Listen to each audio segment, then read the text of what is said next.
Yo, I'm Kappa, and today I'm gonna be showing you how I replaced the thermal paste on my whole build essentially, which includes an 8700K cooled by a Kraken X62, plus of course my graphics card, the RX 5700, flash to the XT BIOS and overclocked. I'm also gonna be replacing the thermal pads on it, and we're gonna be seeing how this affects the CPU temperature, the GPU die temperature, and the GPU junction temperatures, because they can get fairly high. Let's crack you open.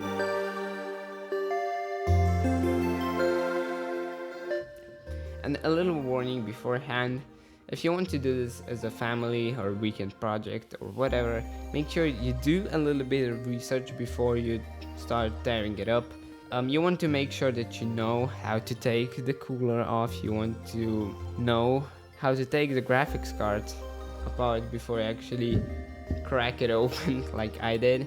And of course research what thickness of thermal pads you need, research what type of thermal paste will be the best for your build. Of course don't use liquid metal if you have an aluminum heatsink, stuff like that. Just a short little warning. Let's continue on.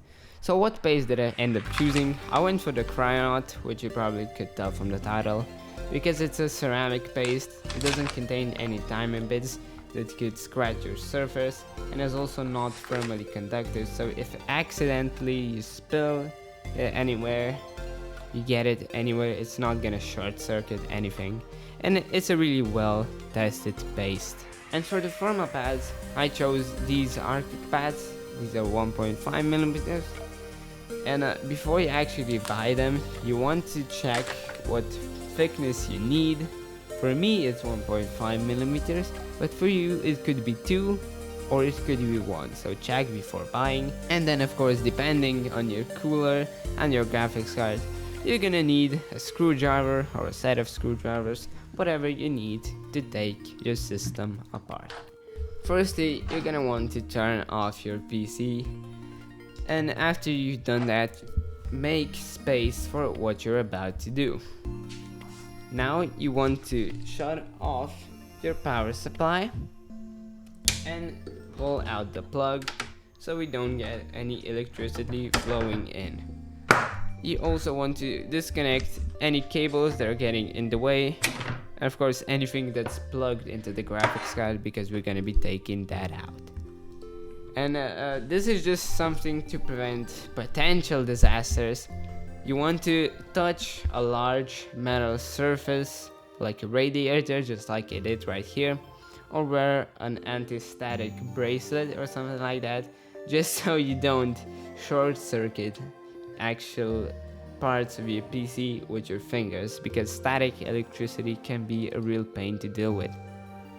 Now that you actually made space, you just want to slowly unscrew and remove your front side panel. Slowly taking off screw by screw. Make sure you don't stain it, that you don't drop it. It's so satisfying. Just take it off and put it somewhere safe. I put it on my pad so nobody accidentally steps on it or cracks it. For me, the next logical step is to unscrew my graphics card from the slots provided by the case, so I can actually pull it out later. When I'm done with unscrewing my graphics card from the slot, I store my screws somewhere safe and somewhere where I don't lose them. When you're done with that, you can disconnect all the cables from your graphics card. Of course I didn't do that. I messed it up and pulled it out halfway before unplugging the cables for some reason. But you want to unplug the cables and then pull out the card. And boom, there you go, the card is out. In this step, I pretty much just noticed how dirty my PC was, because I haven't cleaned it from the inside for over half a year. So I slide my finger, see, oh god, oh fuck, and decide to clean it. And what tool do you think I use to clean my motherboard? Do I use a can of compressed air, so I can't damage anything? I just blow it out. Do you think I use alcohol wipes, would dry off really quickly, in a few seconds just evaporates? Or did I do something stupid? Of course I did something stupid. I used a wet microfiber cloth. Don't do that. That could kill your PC so fast. It has static charge. And I'm putting water in my PC essentially. Don't be like me and clean it in a safe way. Should we do the CPU or the GPU first?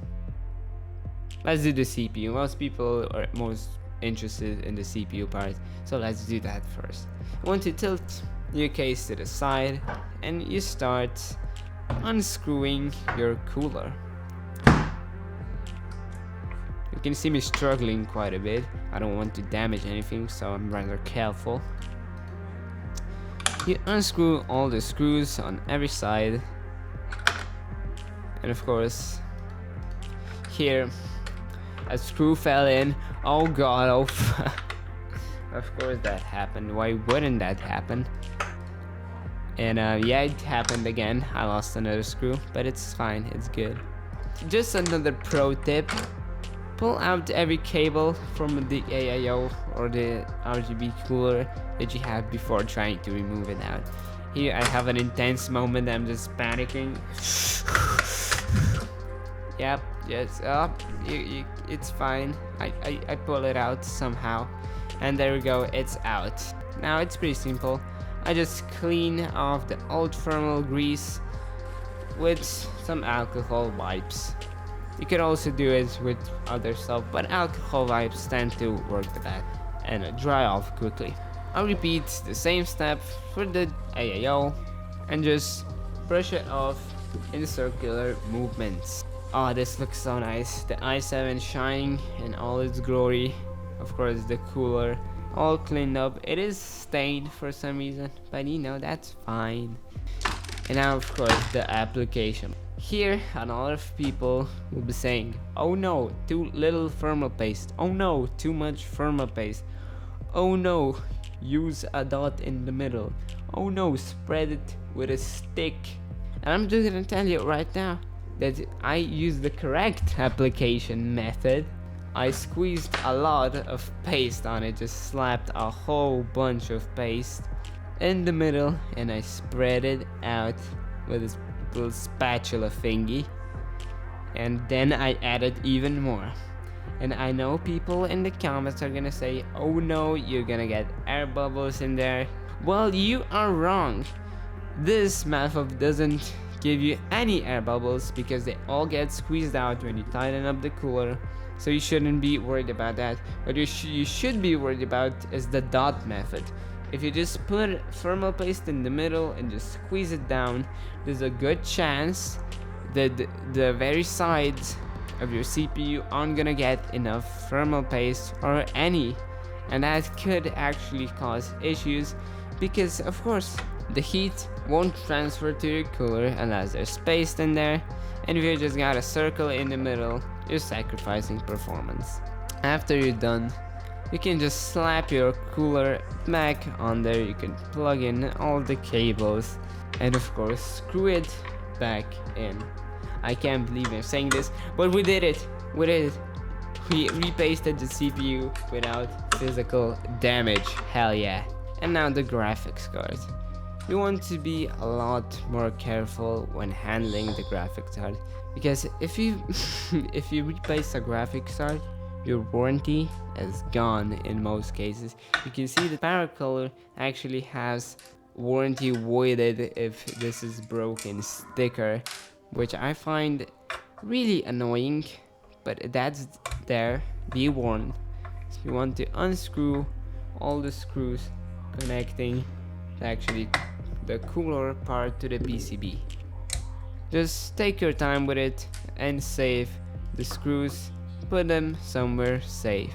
The thermal pads were sticking so hard that I had to pull full force apart to actually get it to open, so you might need to be a little violent in this part.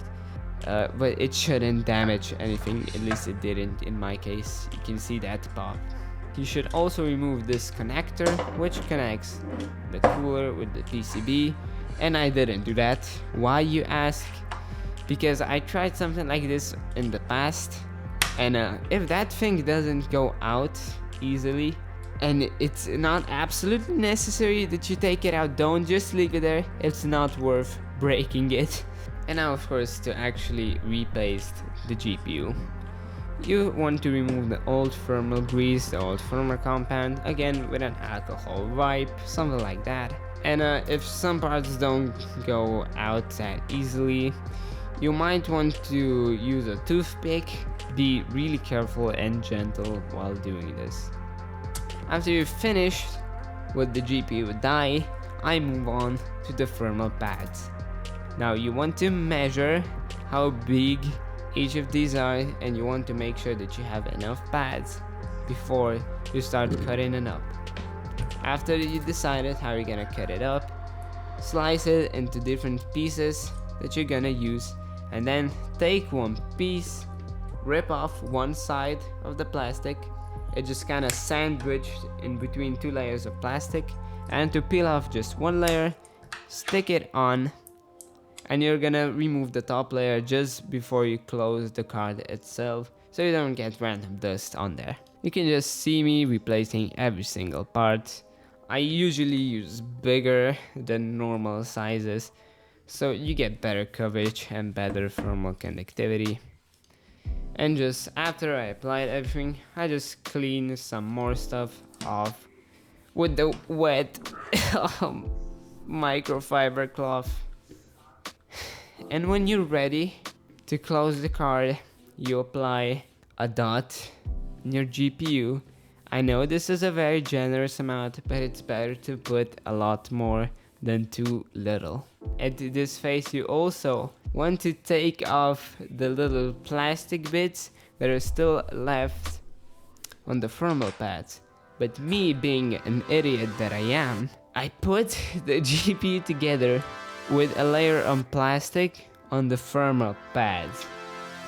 And don't worry, I figured that one out later when I was testing the temperature.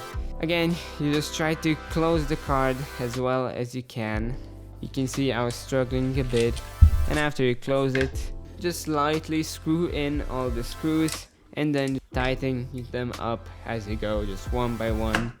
Just full force down so you get the most pressure that you can in between. And like that, we're done with the messy stuff.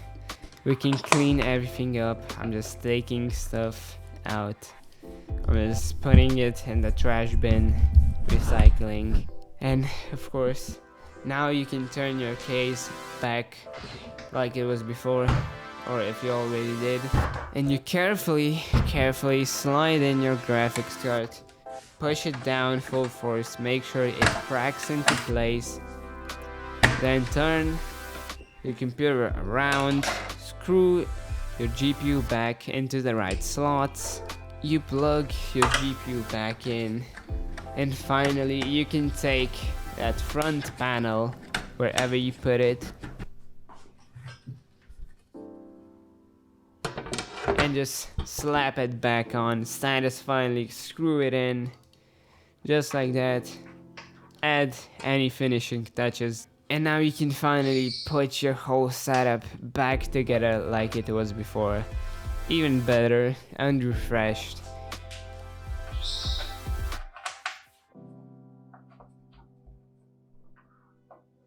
And now, let's see the temperatures. Was it actually worth it? No. Before we repasted the CPU, the 8700K running at 4.9 GHz at 1.32 volts. After 15 minutes, I did a 64 stress test. Temperature was at 84 degrees C. And after we repasted it with Krayonaut, it got to 78 degrees Celsius, which is a pretty awesome improvement of 6 degrees Celsius, which definitely is worth it. And then for the GPU, the temperature after a 15 minute supermark stress test, of course done on the same settings with the same overclock both times, was 78 degrees Celsius on the die and 95 degrees Celsius on the junction. What about after the repaste and after the new application of thermal pads? Well, the die temperature decreased by 4 degrees Celsius to 74 degrees, but the junction temperature actually went up to 99 degrees Celsius, which tells me that I probably should have used thicker thermal pads. So if you're doing this on my particular GPU, a 5700 XT, I'll recommend that you use the 2mm thermal pads. An improvement of around 5 degrees Celsius on both the CPU and the GPU, and slightly worse junction performance on the GPU, but you know what, that's still good enough for me. Again, like, share, subscribe if you enjoyed, comment of course if you have anything to ask. I'm Kava, and that's gonna be it for this video. Bye bye.